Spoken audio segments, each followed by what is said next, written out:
रसूलुल्लाह सल्लल्लाहु अलैहि वसल्लम ने फरमाया है, चार चीज़ें रब अपने महबूबों को अता फरमाता है। कौन कौन सी? पहली, खामोशी इख्तियार करना, चुप रहना, और फरमाया ये अव्वलुल इबादत, पहली इबादत है। और दूसरी, अल्लाह पर तवक्कुल करना।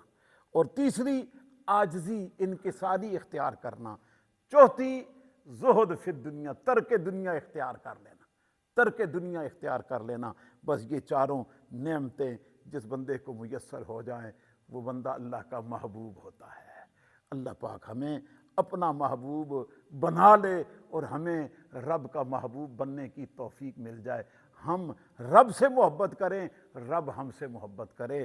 तो ये तभी हो सकता है जब हम रब की हुक्म के मुताबिक अपनी ज़िंदगी गुजारें और रब के हुक्म को कबूल करके उसके सामने सरे तस्लीम खम कर लें, तो फिर करम ही करम है।